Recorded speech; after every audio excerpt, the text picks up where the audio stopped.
Hey there, and thanks for clicking on my video.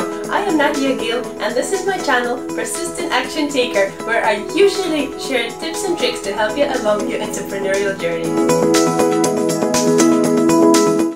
Thank you, Wild Horses Can't Drag Me Away, for your comment and for challenging me to put up embarrassing things about myself on YouTube for the world to see.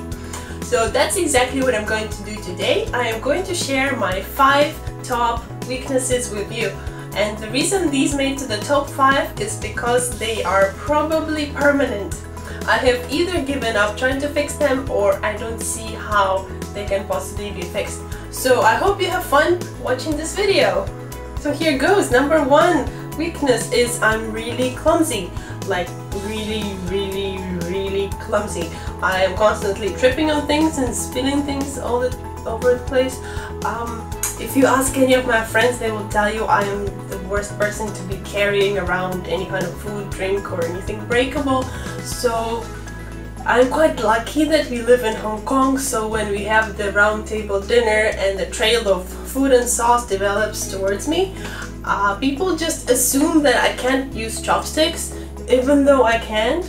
But when I go to fancy places and then I get tense about not spilling anything, that's when I get the mega spills and funny stories. Yeah, and I also trip on things all the time, and it's always been this way, and I don't really have an explanation why. But weakness number 2 is that I am not a language person. I have lived in Hong Kong for over 15 years, and there's really no excuse that I still do not speak Chinese.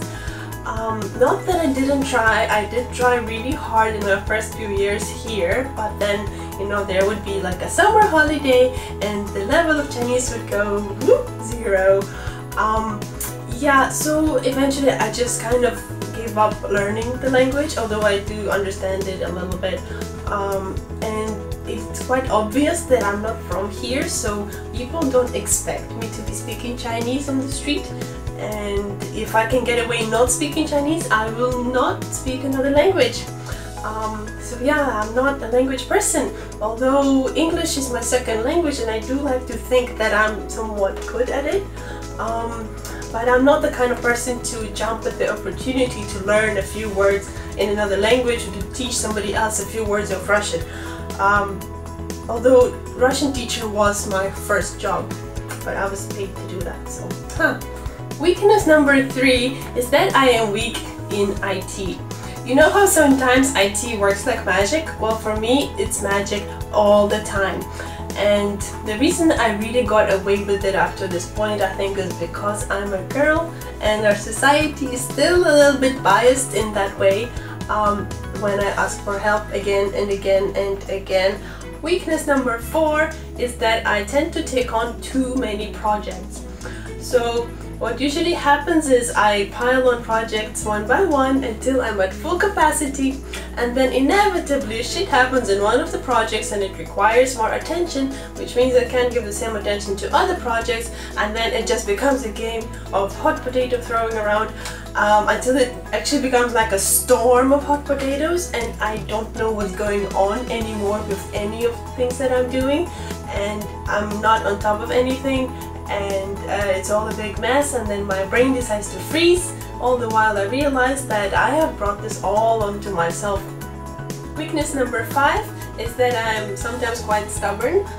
Usually I'm open to compromising better ways of doing things, but there are times where I must do things my way, like making you watch me dance in this video because it's my video. And if you think that dancing is my weakness, that's too bad.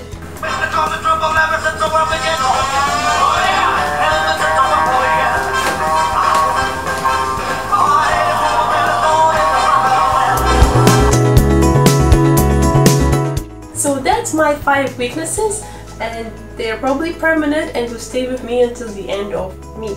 If you're my friends watching this, do share what weaknesses you think I have missed that should be in the top 5, because I want to take this embarrassment exercise all the way. Do share your own weaknesses if you dare. Have yourself a productive day and speak soon. Bye!